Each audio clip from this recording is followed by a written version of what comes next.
La noche caía sobre Oaxaca, con un cielo encendido de tonos rojizos, como si el horizonte presagiara algo oscuro. El aire olía a tierra húmeda, pues horas antes había llovido, y las calles empedradas reflejaban los últimos destellos del sol. Entre sombras, una figura avanzaba con pasos rápidos, cargando en sus manos una garrafa metálica.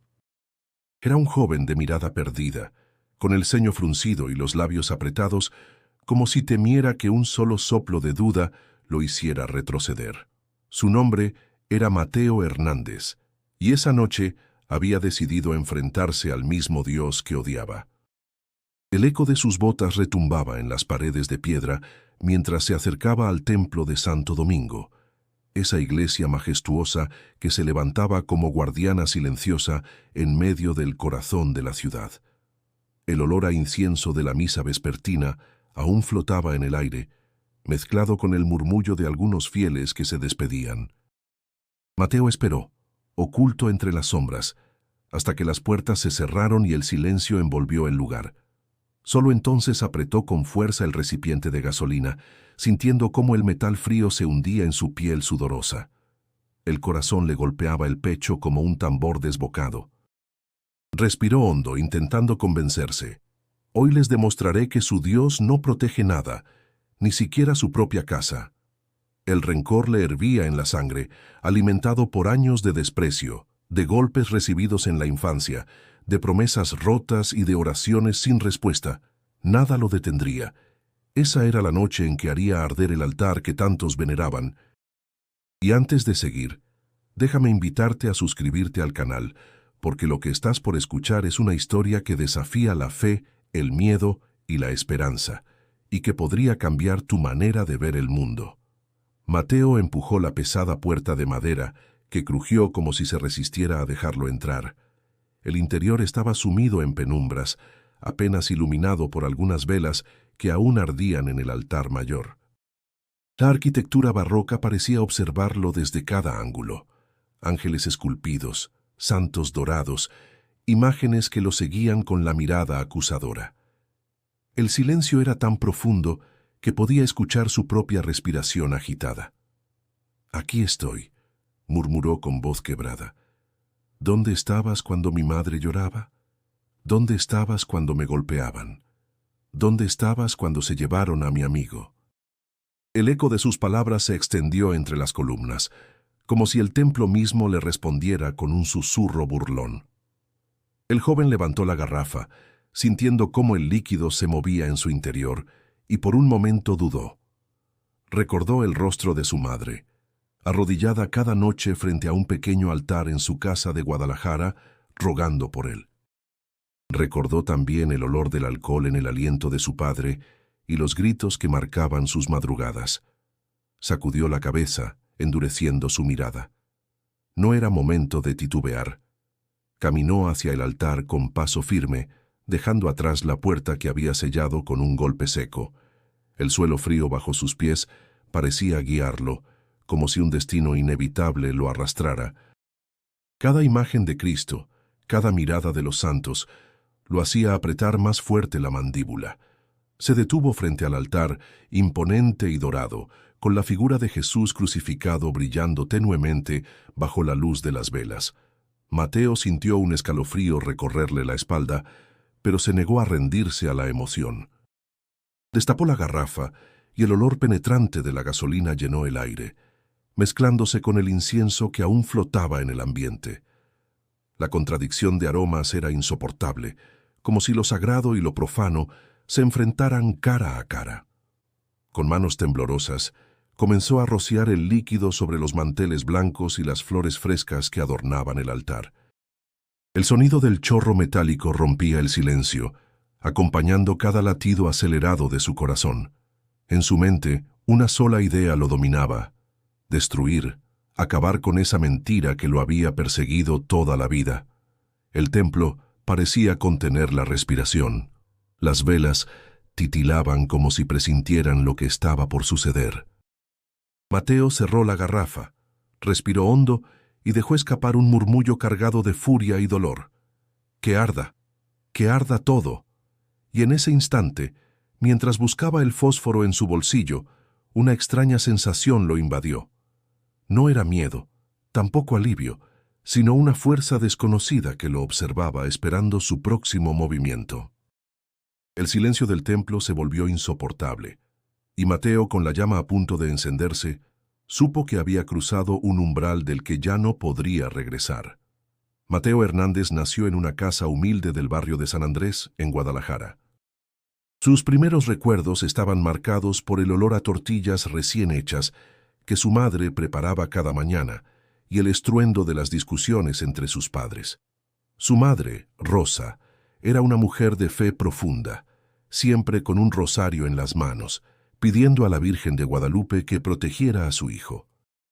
Su padre, Julián, era un hombre endurecido por el alcohol y la frustración de los trabajos mal pagados. Las botellas vacías en la mesa eran parte del paisaje cotidiano, tanto como los golpes que recibían Rosa y a veces el propio Mateo. El niño solía esconderse detrás de un sillón viejo cuando la violencia estallaba. Con apenas 6 años ya sabía distinguir el sonido de la hebilla del cinturón al chocar con el suelo, y su corazón se aceleraba al escucharlo. En esos momentos apretaba los ojos y rezaba en silencio, más por imitación de su madre que por convicción propia. Pero pronto comenzó a notar algo que lo atormentaba. Los golpes no paraban, las lágrimas no se secaban, y Dios nunca respondía. «Mamá, ¿por qué le pides a la Virgen si nunca nos ayuda?», preguntó una noche con la voz temblorosa. Rosa acarició su cabello y le respondió con dulzura: «Hijo, Dios siempre escucha, aunque a veces su respuesta no sea inmediata. Tenemos que confiar». Mateo bajó la mirada. En su corazón infantil esas palabras no eran consuelo, sino una promesa rota. Cada día veía a su madre más cansada, más golpeada, más resignada, y sentía que las oraciones eran solo un murmullo perdido en el aire. La iglesia del barrio era un lugar al que acudía obligado. Vestido con su única camisa blanca, Mateo se sentaba en la banca de madera, observando al sacerdote hablar de amor y justicia, mientras en su casa reinaba la miseria y el miedo. Para él, las homilías eran discursos vacíos, pronunciados por hombres que jamás pisaban las calles polvorientas donde él jugaba descalzo. La contradicción comenzó a calar en su mente. ¿Cómo podían hablar de un Dios justo mientras su propio padre destruía a golpes a su familia? Los domingos, mientras su madre se arrodillaba fervorosa frente al altar, Mateo miraba los vitrales de colores con una mezcla de rabia y tristeza. Le parecían demasiado hermosos para un mundo tan cruel. A veces, cuando el sacerdote pasaba repartiendo la hostia, Mateo pensaba: si Dios está aquí, ¿por qué no hace nada por nosotros? Esa duda creció como una espina clavada en su corazón. Su infancia no fue solo dolor, también hubo momentos de ternura. Recuerda a su abuela materna, doña Teresa, contándole historias de santos y mártires al calor de un atole espeso. Ella le decía que cada sufrimiento tenía un sentido, que el dolor podía transformarse en fortaleza. Pero Mateo escuchaba en silencio, incapaz de comprender cómo los golpes de su padre podían tener un propósito. En la escuela, el pequeño cargaba con la vergüenza de sus moretones. Cuando la maestra preguntaba, él respondía con evasivas. Aprendió a esconder su dolor detrás de una coraza de silencio, construyendo un carácter duro para sobrevivir. Sin embargo, en lo profundo, anhelaba un gesto de justicia, una señal de que alguien velaba por él. Esa señal nunca llegó. La contradicción entre la fe de su madre y la brutalidad de su padre marcó su niñez. Cada golpe era una prueba de que Dios no existía. Cada lágrima de Rosa era un recordatorio de que las plegarias no salvaban a nadie. Y en ese terreno áspero, Mateo comenzó a sembrar la semilla del rencor. Una noche, mientras escuchaba a su madre rezar, pensó con rabia: si algún día Dios se me aparece, le voy a escupir en la cara. Ese pensamiento lo estremeció, pero también le dio una extraña sensación de poder, como si, al negar la fe que lo rodeaba, pudiera defenderse del dolor. Así fue como la infancia de Mateo se convirtió en un campo de batalla silencioso. La devoción de su madre contra la furia creciente en su corazón. Y aunque todavía era un niño, ya llevaba en su interior la carga de una lucha que lo acompañaría toda la vida. En cada amanecer, cuando veía a su padre salir tambaleante rumbo al trabajo, juraba en silencio que nunca sería como él. Sin embargo, tampoco quería ser como su madre, sometida a un Dios que no respondía.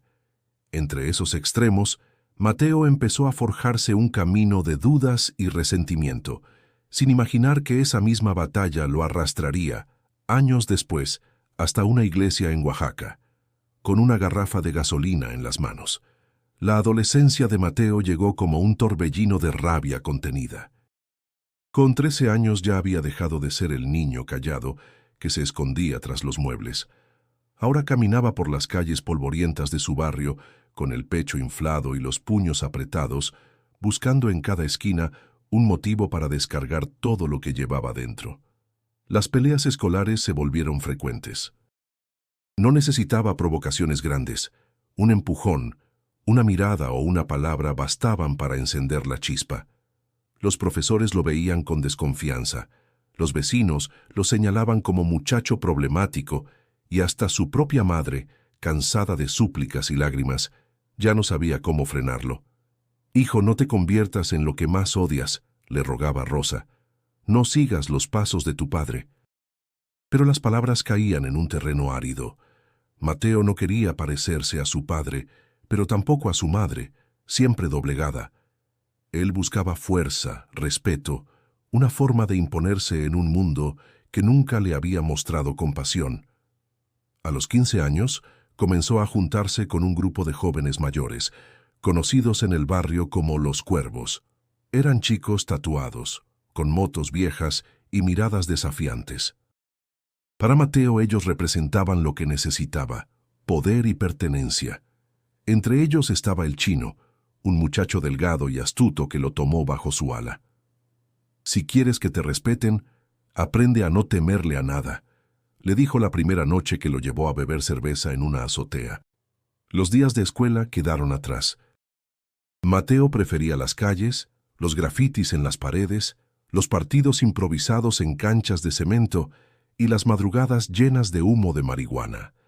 La sensación de vacío se llenaba con la adrenalina de los robos pequeños.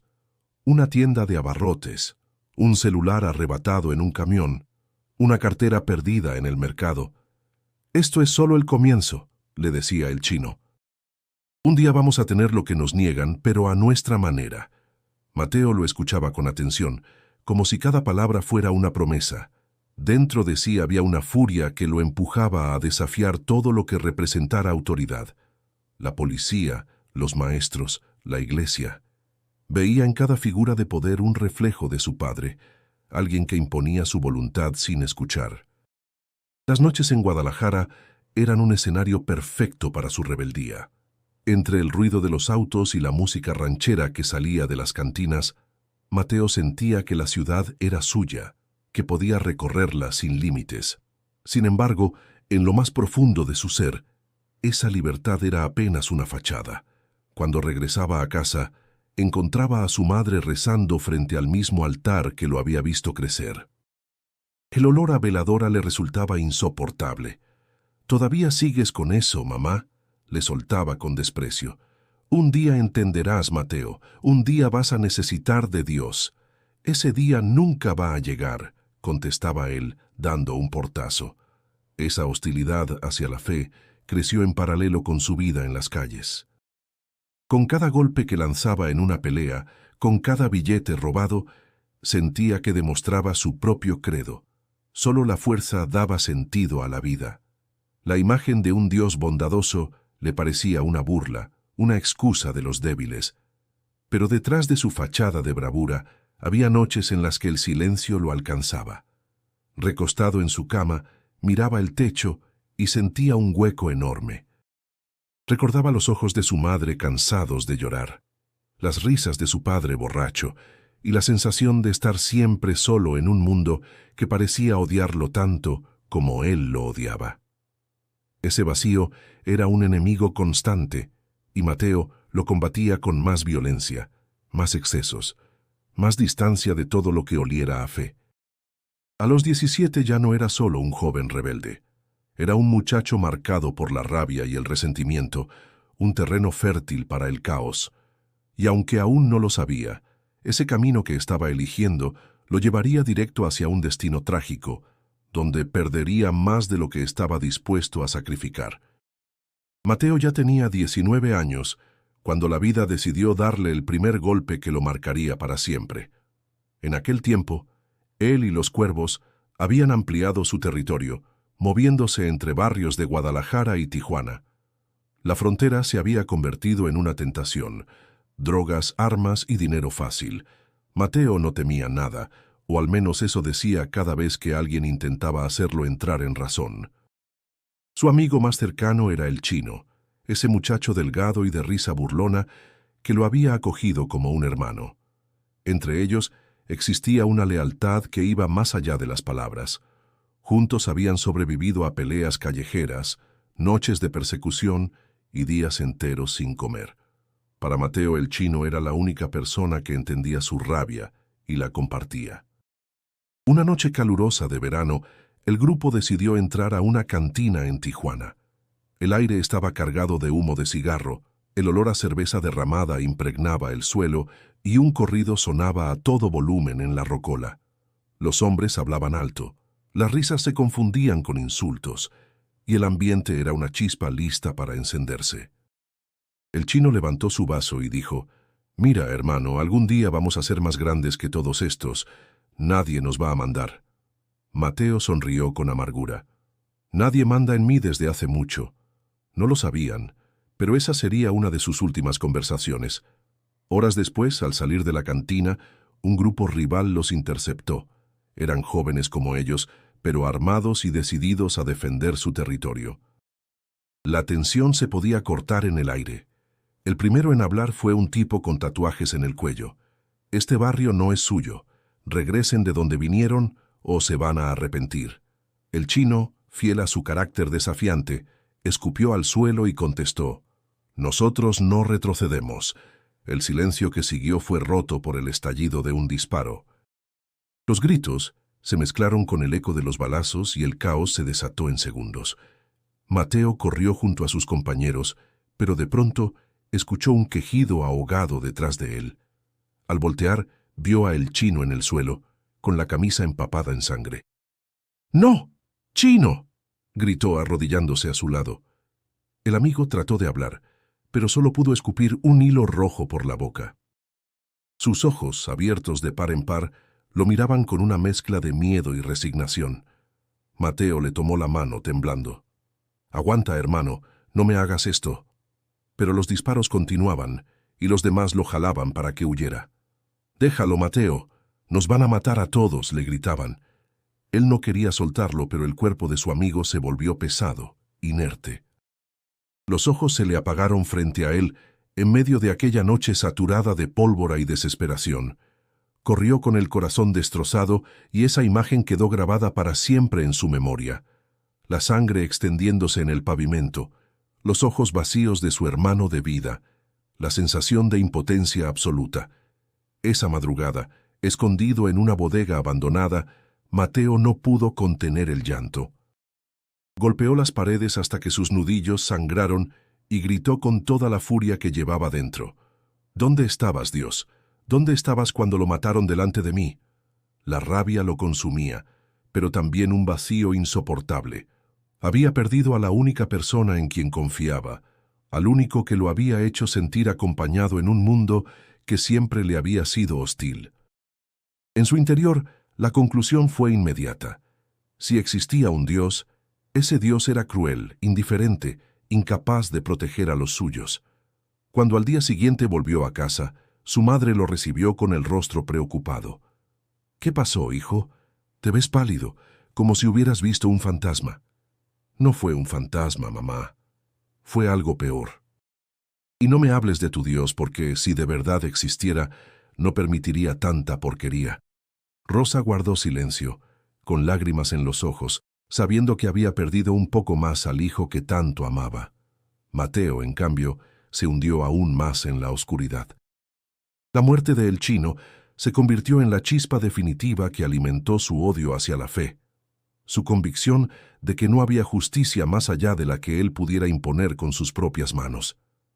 Ese fue el primer golpe del destino, uno que lo marcaría para siempre y que lo empujaría a un camino cada vez más peligroso.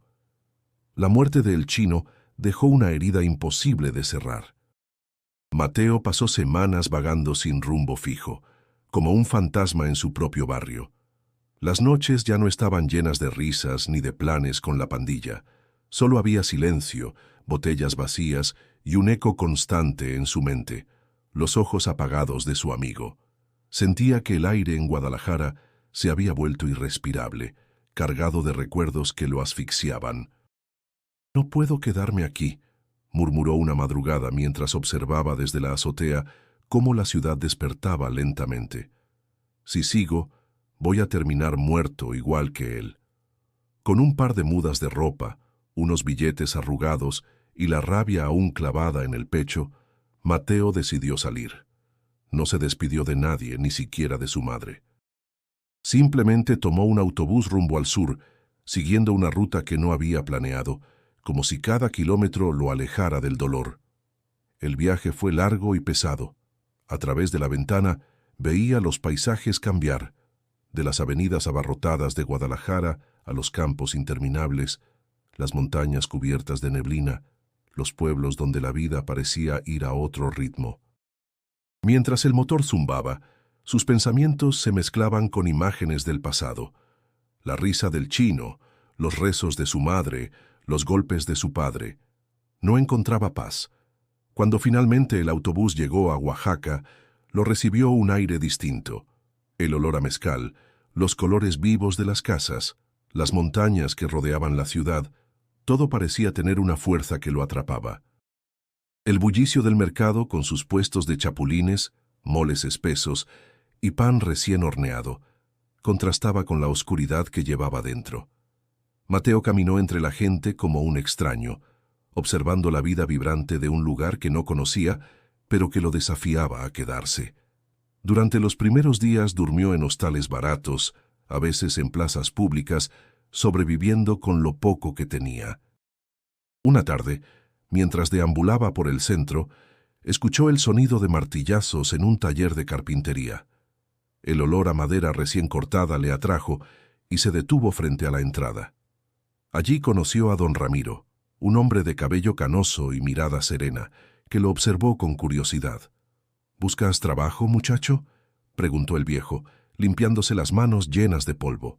Mateo dudó un instante. «Lo que busco es no morirme de hambre». Don Ramiro soltó una carcajada ronca. «Eso ya es bastante motivo. Ven, ayúdame a cargar estas tablas». Ese fue el inicio de una relación inesperada. Mateo no sabía nada de carpintería, pero tenía fuerza y estaba dispuesto a aprender. El taller se convirtió en un refugio silencioso, un lugar donde el olor a cedro y pino le devolvía cierta calma. Bajo la guía paciente de don Ramiro, comenzó a descubrir el valor del trabajo constante, de crear con las manos en lugar de destruir con la rabia. Aún así, dentro de él, seguía latiendo la oscuridad. Cada noche, cuando las herramientas se guardaban y la ciudad se sumía en silencio, los recuerdos regresaban como cuchilladas. Se preguntaba qué sentido tenía seguir vivo cuando su amigo había quedado tendido en una calle de Tijuana. Don Ramiro, con su sabiduría tranquila, parecía intuirlo. «Tú cargas una tormenta, hijo. Pero hasta la tormenta más violenta se calma alguna vez. Lo importante es decidir qué dejas crecer cuando llega la calma». Mateo no respondió. No creía en las palabras de consuelo, pero había algo en la voz de aquel hombre que lo hacía quedarse, aunque por dentro sintiera que estaba a punto de estallar. Oaxaca lo envolvía con su música, sus fiestas, sus colores. Los desfiles de la Guelaguetza llenaban las calles de trajes brillantes y danzas ancestrales, mientras él los observaba con ojos apagados, incapaz de sentir la alegría que todos compartían. En el fondo, sabía que su viaje no era una búsqueda de vida nueva, sino una huida del dolor, y ese dolor, como sombra inseparable, lo seguía en cada paso. Lo que Mateo no imaginaba era que, en aquella ciudad de iglesias centenarias y montañas verdes, el destino aún le tenía preparado un encuentro que marcaría el rumbo de su existencia para siempre. El taller de don Ramiro ofrecía a Mateo una rutina que, al principio, parecía salvarlo. El golpeteo constante del martillo, el serrín en el aire y la sensación de dar forma a la madera le daban cierta calma. Durante el día trabajaba duro, aprendía a lijar con paciencia, a medir sin errores, a ensamblar con precisión. Pero en las noches, cuando la ciudad se sumía en silencio y los rezos de las familias se escuchaban desde las casas cercanas, regresaba el peso de su pasado. Había algo en Oaxaca que despertaba en él emociones encontradas. La gente se saludaba en las calles, los niños jugaban en las plazas, las fiestas patronales iluminaban las noches con cohetes y música de banda. Sin embargo, cada iglesia blanca que veía, cada campana que sonaba al amanecer, le recordaba la fe que tanto despreciaba. Un domingo, mientras caminaba por el Zócalo, se encontró con una procesión. Hombres cargaban estandartes, mujeres entonaban cantos y ancianos arrojaban pétalos de flores al suelo. La multitud avanzaba con fervor, y Mateo se quedó observando con el ceño fruncido. ¿Qué celebran?, preguntó a un vendedor de nieves. La fiesta de la Virgen de la Soledad. Es la patrona de aquí, joven.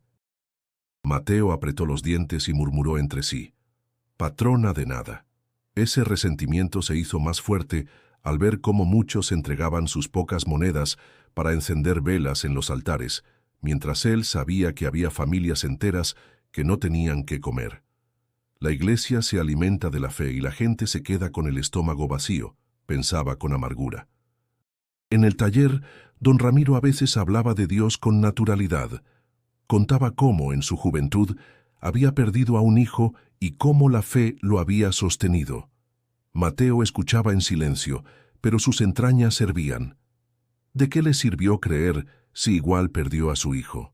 Le soltó una tarde con tono desafiante. Don Ramiro lo miró fijo, sin molestarse. Me sirvió para no perderme a mí mismo. El dolor te destruye si no tienes dónde sostenerte. A mí la fe nunca me sostuvo, solo me engañó. Mateo dio un golpe fuerte sobre la mesa, como si quisiera romperla. Esa rabia empezó a transformarse en obsesión. Cada vez que pasaba frente a la iglesia de Santo Domingo, sentía un impulso oscuro que lo empujaba a entrar y gritar, a derribar las imágenes que tantos veneraban. La arquitectura imponente, los retablos dorados, los turistas tomándose fotos, todo le parecía una burla. Una noche, sentado en una banca frente al templo, murmuró para sí mismo: algún día voy a hacer que todos vean la mentira en la que creen. El sentimiento creció como un incendio oculto. No lo decía en voz alta, pero su corazón estaba lleno de resentimiento hacia los sacerdotes, a quienes veía como hombres cómodos que predicaban sacrificio mientras vivían de los diezmos. Cuando escuchaba a los fieles agradecer por milagros, su mente lo rechazaba con furia. ¿Dónde estaba ese Dios cuando el chino murió desangrado? ¿Dónde estaba cuando mi madre lloraba por las golpizas de mi padre? El contraste entre la calidez de Oaxaca y el frío de su interior lo volvía cada vez más inestable. Los colores, la música, la comida, todo lo que debería reconfortarlo, lo irritaba aún más. Era como si el mundo quisiera mostrarle belleza, mientras él solo veía cicatrices. Don Ramiro notaba su tensión. «Hijo, hay una sombra que no te deja. No la escondas porque tarde o temprano se va a desbordar». Mateo lo miró con dureza. «Esa sombra soy yo, y no pienso dejarla. Cada palabra, cada recuerdo, cada campanada de iglesia alimentaba la semilla de odio que crecía en él. Y aunque aún no lo sabía, esa semilla pronto lo empujaría a tomar una decisión que cambiaría su vida para siempre». Fue en una tarde calurosa de julio, cuando Mateo conoció a Mariana López. Había ido al mercado de Oaxaca a comprar clavos y barniz para el taller, cuando escuchó una voz firme y alegre al otro lado del pasillo. Era una joven que enseñaba a un grupo de niños a leer en voz alta, sentados en pequeños bancos improvisados.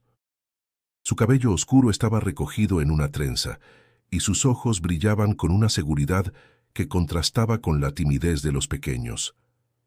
Recuerden, niños, leer nos da alas. Con cada palabra que entienden, descubren un mundo nuevo, decía con entusiasmo. Mateo se detuvo sin quererlo. No era común ver a alguien dedicar tiempo a los hijos de vendedores ambulantes. Los niños repetían con torpeza las frases, y ella sonreía paciente sin mostrar fastidio. Aquella escena lo intrigó, aunque su primera reacción fue de escepticismo. Cuando la clase terminó, uno de los niños derramó accidentalmente una jarra de agua. Mariana se agachó para ayudarlo y al levantarse notó la presencia de Mateo observándola. ¿Te interesa aprender a leer, muchacho?, preguntó con ironía. Él arqueó una ceja. Ya sé leer, pero no creo en cuentos. Entonces lees mal, respondió ella, con una media sonrisa. Ese primer cruce marcó el inicio de una relación inesperada. En los días siguientes, Mateo la encontraba en el mismo lugar, enseñando con una energía que parecía inquebrantable. A veces, al pasar, ella lo saludaba. ¿Hoy tampoco crees en cuentos? Él respondía con un gruñido o una frase cortante, pero poco a poco comenzó a detenerse más tiempo, escuchando sin admitirlo. Un día, Mariana lo abordó directamente. Siempre te quedas mirándome como si esperaras encontrar una mentira en lo que hago. ¿Por qué? Porque lo que enseñas no sirve para nada. La vida se aprende a golpes, no con libros. ¿De verdad crees que los golpes enseñan más que las palabras?, replicó ella, mirándolo fijamente. Mateo apartó la vista. Los golpes son lo único que siempre están. Aquella conversación la dejó pensativa. Para ella era evidente que aquel joven arrastraba una herida profunda. No era un simple incrédulo, sino alguien consumido por el resentimiento. Con el tiempo, comenzaron a encontrarse también fuera del mercado. Mariana, curiosa y decidida, le preguntaba por su vida, aunque él rara vez daba respuestas claras. Aún así, hubo un momento en que Mateo bajó la guardia. Una noche, mientras caminaban por la plaza iluminada por faroles, le confesó: «Perdí a alguien que era como un hermano. Murió en mis brazos. Desde entonces no creo en nada». Ella lo escuchó en silencio, con los ojos humedecidos. «Entiendo tu dolor, Mateo, pero cerrar el corazón no lo va a traer de vuelta». Esas palabras lo golpearon más fuerte que cualquier puño. Por primera vez en mucho tiempo, sintió que alguien lo veía sin juzgarlo, y al mismo tiempo esa sensación lo asustaba. Mariana representaba todo lo que él rechazaba: fe, esperanza, confianza en el futuro. Pero también era la primera persona, aparte del chino, que parecía interesarse en él de verdad. Esa dualidad lo confundía. «¿Por qué te importa lo que yo piense?», le preguntó un día con voz dura. «Porque no eres tan oscuro como quieres aparentar», contestó ella con calma. «Hay algo en ti que lucha por salir aunque te niegues». Aquella respuesta quedó rondando en la mente de Mateo. No podía sacársela de encima. Por las noches, en su cuarto, recordaba su mirada y sentía una mezcla de rabia y esperanza. Mariana era como un espejo que lo obligaba a enfrentar lo que no quería ver, que aún quedaba algo vivo dentro de él. Sin embargo, junto a esa chispa, su resentimiento seguía creciendo. Cuanto más escuchaba hablar a Mariana de fe y bondad, más fuerte sentía la necesidad de destruir todo lo que representara esas palabras. Y aunque ella despertaba una parte de humanidad en su interior, también se convirtió, sin saberlo, en el recordatorio de lo que él estaba dispuesto a desafiar. Lo que Mateo no sabía era que ese choque entre su oscuridad y la luz de Mariana sería el preludio de la noche más decisiva de su vida. La idea había germinado lentamente en la mente de Mateo, como una semilla venenosa regada con cada recuerdo de su padre, con cada plegaria silenciosa de su madre, con cada campanada que resonaba desde las torres de Santo Domingo. Durante semanas caminó frente a la iglesia colonial como un animal enjaulado, midiendo el terreno, observando las entradas, imaginando cómo sería verla arder. No se trataba de un impulso pasajero, era, en su mente, un acto de justicia, una manera de gritar al cielo que ya estaba harto. Una noche, después de una discusión con Mariana en la que ella le pidió dejar de lado tanto odio, Mateo se marchó furioso. «Tú no entiendes nada», le gritó antes de alejarse. «Si Dios existiera, no tendría que demostrar nada, pero yo sí voy a demostrar que todo esto es una farsa». Caminó sin rumbo hasta una gasolinera abierta. Con el dinero que había ahorrado de su trabajo en el taller, compró un bidón lleno de gasolina. El olor penetrante le revolvió el estómago, pero también le dio una extraña sensación de poder. Mientras cargaba el recipiente en sus manos, pensaba, «Con esto voy a derrumbar lo que nunca se atrevieron a cuestionar». El reloj marcaba la medianoche cuando se dirigió hacia la iglesia. La ciudad dormía, apenas interrumpida por el eco lejano de un perro ladrando y el canto de un gallo desorientado. La luna iluminaba tenuemente las calles empedradas y el aire fresco de la madrugada contrastaba con el fuego que Mateo sentía en el pecho. Al llegar frente al templo se detuvo. La fachada barroca se alzaba imponente, como un gigante que parecía observarlo con desprecio. Sus manos sudaban y por un momento pensó en dar la vuelta, pero el recuerdo del chino, el llanto de su madre y la risa cruel de su padre lo empujaron hacia adelante. Empujó la puerta de madera, que cedió con un crujido lento, y entró. El interior estaba casi a oscuras. Algunas velas titilaban en el altar, lanzando destellos que parecían vigilar cada uno de sus movimientos. El silencio era tan profundo que hasta sus pasos resonaban como martillazos. El aroma dulce del incienso aún flotaba en el aire, mezclándose con el hedor a gasolina que escapaba del bidón. Aquella mezcla de olores lo mareaba, como si lo sagrado y lo profano se enfrentaran en un mismo espacio. Mateo avanzó con firmeza, aunque su respiración estaba entrecortada. «Aquí estoy», murmuró con rabia. «Aquí está el que ustedes olvidaron, el que nunca escucharon». Abrió el bidón y comenzó a rociar la gasolina sobre el mantel blanco del altar, sobre las flores frescas, sobre las figuras que lo observaban con miradas de yeso. El líquido corría como un río oscuro, impregnando todo a su paso. Cada gota era para él una revancha contra los años de silencio y dolor. Mientras rociaba el último chorro, una vela cercana parpadeó con fuerza, como si estuviera a punto de apagarse. Esa pequeña señal le hizo dudar por un instante, pero enseguida apretó los dientes, recordando su promesa. «Que todo arda», susurró, con los ojos clavados en la figura de Cristo crucificado. Metió la mano en el bolsillo y sacó una cajita de fósforos. El temblor en sus dedos era evidente, pero lo atribuyó a la adrenalina. Sacó uno, lo frotó contra la lija y la llama se encendió, pequeña y frágil, iluminando sus ojos desorbitados. En ese instante, el silencio del templo se volvió insoportable, como si las paredes mismas contuvieran la respiración. El calor de la llama rozaba sus nudillos, y Mateo sintió que estaba a un paso de algo irreversible. La madrugada parecía esperar en suspenso. El mundo, reducido a un altar empapado de gasolina y un fósforo encendido, estaba a punto de cambiar para siempre. El fósforo encendido iluminaba el rostro desencajado de Mateo. La llama pequeña parecía bailar en el aire, como burlándose de su furia, esperando el momento de caer sobre la gasolina. El corazón le golpeaba el pecho con tal fuerza que sentía que se le iba a salir.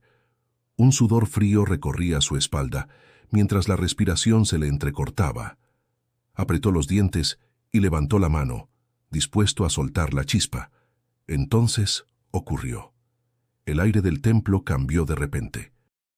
El aroma penetrante de la gasolina comenzó a desvanecerse, sustituido por un olor suave y profundo, inconfundible.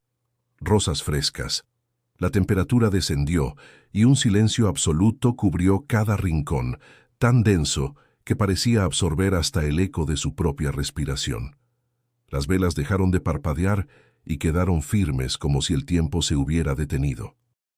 Mateo frunció el ceño, creyendo que la mente le jugaba una mala pasada. Cerró los ojos un instante y los abrió de golpe, esperando volver a la realidad. Pero lo que vio lo dejó sin aliento. Frente al altar, justo en medio de la oscuridad, una figura se materializaba lentamente. Era un hombre de túnica blanca con el rostro sereno y los ojos fijos en él. Una mirada profunda, intensa, que no llevaba ni juicio ni burla, sino una compasión tan poderosa que atravesaba cualquier defensa. El fósforo cayó de sus dedos y se apagó antes de tocar el suelo. ¿Qué demonios?», balbuceó Mateo, retrocediendo unos pasos. La figura no dijo nada al principio, solo lo observaba con una calma que lo desarmaba. Aquella presencia llenaba el templo de una energía imposible de describir. Los muros parecían vibrar y cada imagen de santo parecía inclinarse hacia esa aparición. «No eres real», gritó Mateo con la voz rota. «No existes, tú no existes». Pero la figura seguía allí, inmutable. Mateo sintió que sus rodillas temblaban y tuvo que apoyarse en un banco para no caer. En su mente, los recuerdos se agolparon con violencia. La infancia marcada por golpes, el llanto de su madre, la muerte del chino. Todo lo que había usado como argumento contra la fe se volvía polvo frente a esos ojos que lo miraban sin apartarse. «¿Por qué?», susurró llevándose las manos a la cabeza. «¿Por qué me miras así?». Un calor extraño, distinto a la ira, empezó a recorrerle el pecho. No era fuego, sino una especie de luz interior que le resultaba insoportable. Quiso apartar la mirada, pero era imposible.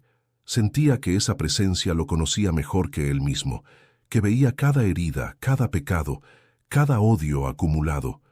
Cayó de rodillas, sin fuerzas, respirando con dificultad. «Si eres quien creo, si de verdad eres, entonces dime, ¿dónde estabas? ¿Dónde estabas cuando mi madre lloraba? ¿Dónde estabas cuando el chino murió en mis brazos?». Por primera vez, la figura habló. Su voz era firme, pero al mismo tiempo suave, con un eco que parecía llenar no solo el templo, sino también el corazón de Mateo. «Siempre estuve allí, en cada lágrima, en cada grito, en cada silencio. No me alejé de ti. Fuiste tú quien me cerró la puerta». Esas palabras golpearon como martillos. Mateo apretó el suelo con las manos buscando algo a lo que aferrarse.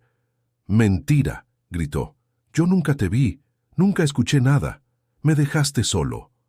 La figura se inclinó apenas y su mirada se volvió aún más intensa. «Estuve contigo incluso en la soledad. No me viste porque tu dolor era más grande que tu fe, pero aquí estoy, y no me iré». Las lágrimas comenzaron a correr por las mejillas de Mateo sin que pudiera controlarlas. No era un llanto de tristeza común, sino una mezcla de rabia, alivio y miedo. Se sentía desnudo, expuesto ante una presencia que no podía negar, aunque su mente se resistiera. El templo, impregnado ahora de aquel perfume de rosas, parecía latir junto con él. Y mientras esa figura lo miraba, Mateo comprendió que su vida acababa de cruzar un límite, del que ya no habría regreso. Mateo seguía arrodillado, con las manos temblorosas y el rostro cubierto de lágrimas. La figura delante de él no se desvanecía. No era un espejismo ni un delirio. Era tan real que cada segundo lo sofocaba más. Y sin embargo, su corazón se debatía entre dos fuegos: el odio que lo había acompañado toda la vida y aquella sensación de compasión que lo desarmaba. «No puede ser real», gritó con desesperación, golpeando el suelo con los puños. «Yo no necesito de ti, no necesito de nadie». La figura no se movió. Su silencio era más fuerte que cualquier palabra. Mateo apretó los ojos, buscando que al abrirlos todo desapareciera, pero al hacerlo ahí seguía, con la misma mirada penetrante que parecía atravesar hasta el último rincón de su alma. «Si de verdad eres Jesús», dijo entre sollozos y rabia, «entonces explícame por qué. Explícame por qué dejaste que mi vida fuera una maldición. La voz volvió a resonar, suave y firme. No fuiste abandonado. Tu dolor no fue ignorado, pero tus elecciones, Mateo, fueron tuyas. Yo nunca dejé de estar aunque no quisieras verme. Esas palabras encendieron aún más su furia. No me hables de elecciones. ¿Acaso yo elegí nacer en esa casa? ¿Acaso elegí los golpes de mi padre, la desesperación de mi madre, la muerte de mi amigo? ¿Dónde está la elección en eso? El eco de su voz rebotó en las paredes, y el silencio posterior lo hizo sentir como si su grito se hubiera clavado en el corazón mismo del templo. Por un instante, Mateo pensó que la figura se desvanecería, pero en lugar de eso, la mirada se volvió más intensa, como si comprendiera cada una de sus palabras, cada uno de sus reproches. No elegiste tu dolor, Mateo, pero sí puedes elegir qué hacer con él. El joven apretó los dientes, sacudiendo la cabeza con rabia. No me interesa, el dolor me hizo fuerte y la fe solo me engañó. Se levantó de golpe, tambaleándose, como si quisiera huir. Caminó hacia la puerta, pero sus piernas le fallaron y volvió a caer de rodillas. Lloraba con una mezcla de furia y desesperación. Era como si todo lo que había contenido durante años estallara de una sola vez. «No quiero tu compasión», escupió con voz quebrada. «Quiero justicia. Quiero que el mundo sienta lo que yo sentí». La respuesta fue un silencio que lo envolvió entero. Pero en ese silencio, Mateo sintió un murmullo dentro de sí, como un pensamiento que no le pertenecía. No es justicia lo que buscas, es venganza. Y la venganza nunca llena el vacío. El joven se llevó las manos al rostro, luchando contra sí mismo. Cada palabra de aquella voz parecía arrancarle pedazos de la coraza que había construido. Parte de él quería rechazarlo todo, mantenerse en pie sobre su odio. Pero otra parte, la más profunda, comenzaba a ceder, a reconocer que había algo en esas palabras que resonaba con verdad. «No puedo», susurró con voz apenas audible. «No puedo creer». La figura dio un paso hacia él, y Mateo sintió un calor recorrerle el cuerpo, como si una luz lo envolviera. No era el ardor de la ira, sino un fuego distinto, uno que sanaba y dolía al mismo tiempo. «Aún puedes elegir, Mateo, no es tarde». Esa frase se clavó en lo más hondo de su ser. No era tarde. Después de todo lo que había hecho, después de la gasolina derramada, de la furia, de la vida de violencia, la idea de que todavía hubiera un camino distinto lo estremeció. Pero la duda seguía latiendo fuerte. Apretó los puños y gritó, desgarrado: «No sé si puedo cambiar, no sé si quiero cambiar». La figura lo miró sin apartar la vista, como esperando que él mismo respondiera. Y Mateo, atrapado entre la rabia y una esperanza que no quería admitir, quedó en silencio, sintiendo que una batalla invisible se libraba dentro de él, una que decidiría el rumbo de toda su vida. El amanecer encontró a Mateo aún de rodillas, con los ojos rojos y el cuerpo exhausto. La figura se había desvanecido con la primera luz del día, dejándolo solo frente a un altar empapado de gasolina. El olor todavía impregnaba el aire, mezcla de gasolina seca e incienso apagado. Mateo se sentía vacío, como si hubiera librado una guerra dentro de sí y no supiera quién había ganado. El chirrido de la puerta lo sacó de su trance. Un sacristán entró temprano para preparar la misa, y al ver el altar cubierto de manchas oscuras, soltó un grito que rompió el silencio. «¡Padre! Alguien quiso quemar la iglesia, vengan rápido». Mateo intentó levantarse, pero estaba tan débil que apenas logró ponerse en pie. En segundos, varias personas lo rodearon. Los rostros de los fieles reflejaban indignación y horror al ver el bidón a su lado. «¡Es él!», gritó una mujer. «¡Él iba a incendiar el altar!». No hubo espacio para explicaciones. La multitud lo sujetó con violencia, y pronto llegaron 2 policías alertados por los gritos. Lo esposaron sin darle tiempo a resistirse, mientras los presentes lo insultaban. «¡Profanador! ¡Maldito! ¡Sinvergüenza!». Mateo bajó la cabeza, incapaz de defenderse.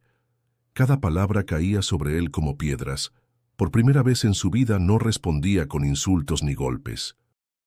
Había algo en su interior que lo dejaba mudo, como si las palabras de aquella aparición siguieran resonando. En la patrulla que lo llevaba a la comisaría, un oficial lo miró por el retrovisor. ¿Qué querías lograr? ¿Volverte famoso? Mateo no contestó. Se limitó a cerrar los ojos y en la oscuridad de sus párpados volvió a ver esa mirada fija, profunda, imposible de olvidar. La celda en la que lo encerraron era húmeda y estrecha. El frío de las paredes se colaba en sus huesos. Se sentó en el rincón, abrazándose las rodillas, mientras la rabia y el miedo se mezclaban en su pecho. Pasaron horas, tal vez días, y lo único que lo mantenía despierto era esa imagen. Aquellos ojos que lo habían atravesado, aquellas palabras que le habían dicho que aún podía elegir. La soledad se convirtió en un espejo cruel. Cada error de su vida pasaba frente a él como una película interminable. Los golpes de su infancia, las noches con la pandilla, la sangre de El Chino, los gritos de su madre, el bidón derramando gasolina. Todo estaba allí persiguiéndolo. Una noche, incapaz de soportar más, se llevó las manos al rostro y lloró en silencio. No era el llanto de la rabia, ni siquiera el de la impotencia, sino algo distinto, un reconocimiento amargo de lo que había hecho. «¿Qué he hecho?», susurró. «¿Qué clase de monstruo me convertí?». Por primera vez en muchos años no se justificó con excusas ni culpó a Dios ni a la vida. Se vio a sí mismo con crudeza y lo que vio le dio miedo. A la mañana siguiente, el capellán de la cárcel pasó a hablar con los presos. Era un hombre mayor, de rostro sereno. Se acercó a la celda de Mateo y le ofreció una Biblia. «No vine a juzgarte», dijo con calma. «Vine a recordarte que incluso en la oscuridad más profunda hay un camino de regreso». Mateo lo miró con desconfianza, pero no rechazó el libro. Lo dejó a un lado, sin abrirlo. Esa noche, con la luz tenue que se filtraba por los barrotes, sus dedos rozaron la tapa del libro. No lo abrió, pero lo sostuvo en sus manos, como si pesara toneladas. Y aunque no lo admitiera, una chispa de arrepentimiento comenzaba a crecer dentro de él. En medio de la soledad, con el eco de insultos aún resonando en su cabeza y las palabras de la aparición clavadas en el alma, Mateo comprendió algo que jamás había querido aceptar. Su vida no podía seguir igual. La caída había sido dura, pública y humillante. Pero en ese derrumbe, por primera vez, sintió que quizá existía la posibilidad de levantarse distinto. Los días en la celda se alargaban como años. Mateo apenas hablaba, comía lo justo y pasaba horas con la mirada fija en el suelo. El eco de los insultos del pueblo aún lo perseguía, pero más fuerte que todo era la imagen de aquella aparición en el altar. No importaba cuánto tratara de olvidarla, siempre volvía, con la misma mirada firme y compasiva. Una mañana, mientras los guardias abrían la reja para permitir visitas, escuchó una voz que no esperaba. Mateo levantó la cabeza y vio a Mariana, de pie frente a él, sosteniendo una bolsa con libros en sus brazos. Sus ojos estaban llenos de tristeza, pero no de odio. «¿Qué haces aquí?», preguntó él incrédulo. «Vine porque creo que aún no estás perdido». Su tono era firme, sin rastro de lástima. El guardia abrió la celda y le permitió pasar. Mariana se sentó en el banco de cemento junto a él, dejando la bolsa en el suelo. «Te traje algo para leer, historias de gente que también tocó fondo y encontró una salida». Mateo soltó una carcajada amarga. «¿De verdad crees que unas páginas van a cambiar lo que soy?» «No, Mateo», respondió ella con calma. «Pero quizás cambien lo que piensas. Y si cambia lo que piensas, puede cambiar lo que haces». Esa respuesta lo descolocó. Había esperado un sermón, un reproche, pero no aquella serenidad. No quiso admitirlo, pero su corazón sintió un ligero alivio. Días después, recibió otra visita inesperada. Don Ramiro. El viejo carpintero entró con paso firme, y al verlo, Mateo sintió una punzada de vergüenza. «Don Ramiro, yo...» Lo decepcioné. «Ya lo sé, hijo». El hombre se sentó frente a él. «Pero no vine a juzgarte. Vine a contarte que yo también fui joven, y también me perdí». Mateo lo miró sorprendido. «¿Usted? No lo creo». «Créelo», El viejo suspiró. Perdí un hijo por andar en malos pasos. Estuve a punto de caer en el mismo abismo que tú. Si estoy vivo, es porque alguien me tendió la mano y me recordó que podía elegir distinto. Las palabras retumbaron en el corazón de Mateo. ¿Elegir distinto? Esa idea lo perseguía desde aquella noche en la iglesia y ahora volvía en boca de alguien que respetaba. ¿Y si yo ya no tengo remedio?, preguntó con voz quebrada. El remedio empieza cuando aceptas que necesitas cambiar. Mientras respires, siempre hay remedio. Después de esa visita, Mateo pasó noches enteras repasando las palabras de ambos. Mariana le había dado libros que al principio dejó tirados en un rincón, pero poco a poco empezó a hojearlos. Historias de hombres que habían estado presos, de mujeres que habían sufrido pérdidas, de jóvenes que habían sentido el mismo vacío que él. Se descubrió leyendo en silencio hasta el amanecer, con la mente llena de preguntas que nunca antes se había permitido hacer. Un día, Mariana volvió y lo encontró con un libro abierto en las manos. «Así que sí lees cuentos, después de todo», dijo con una sonrisa suave. Mateo bajó la mirada avergonzado, pero también con una chispa de sinceridad. «No son cuentos, son vidas como la mía, y eso duele».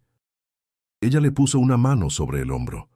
«Duele, Mateo, pero el dolor no está para destruirte, sino para enseñarte a levantarte».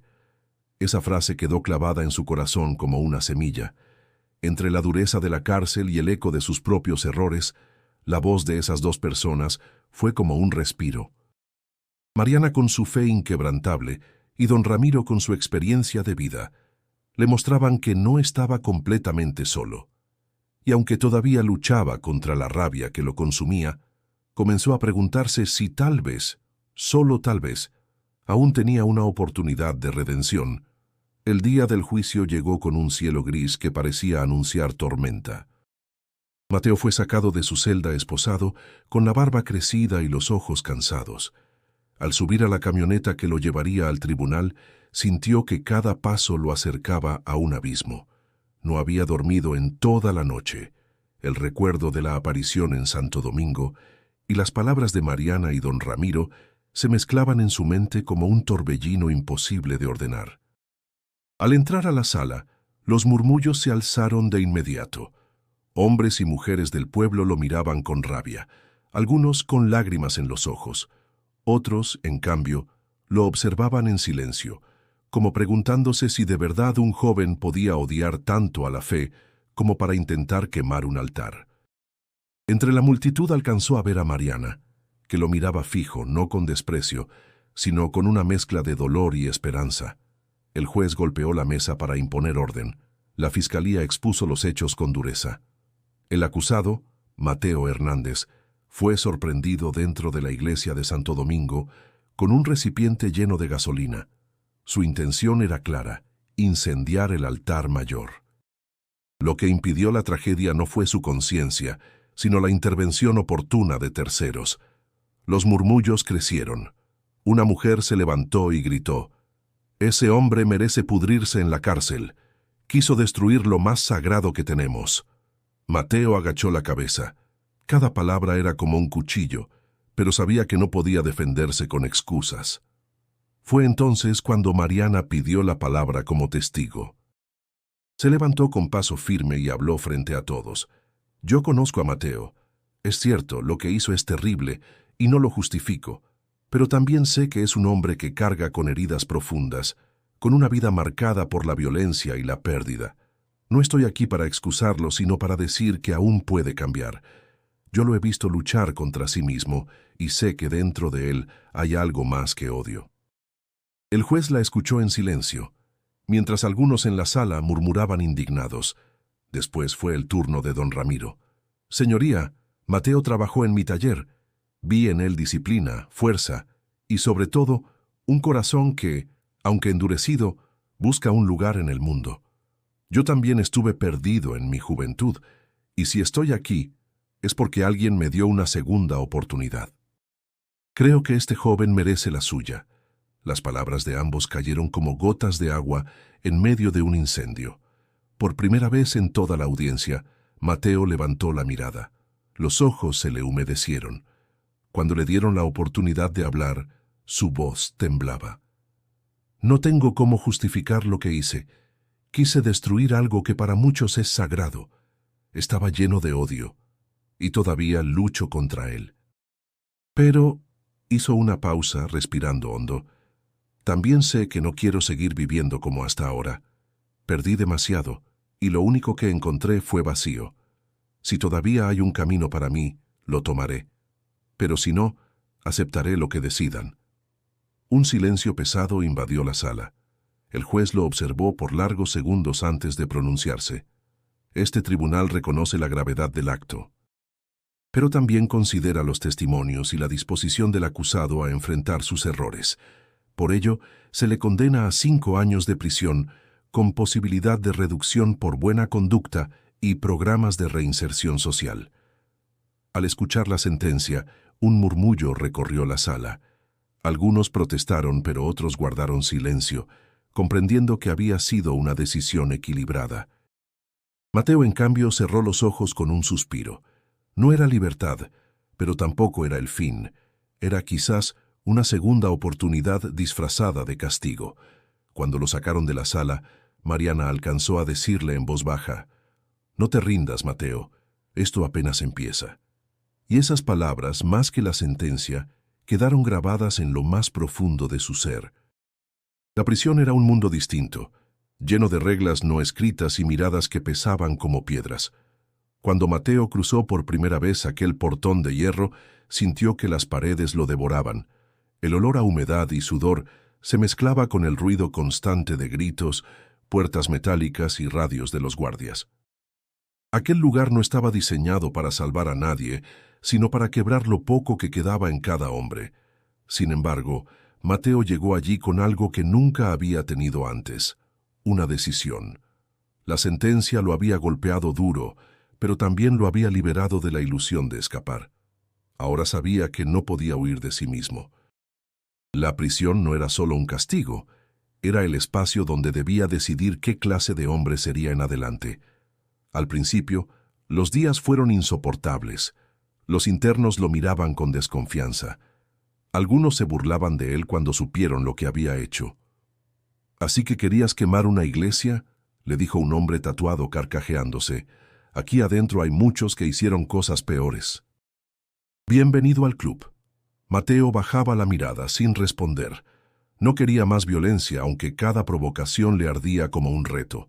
Fue en ese ambiente donde conoció a Fabián, un recluso mayor que dirigía el taller de carpintería dentro de la cárcel.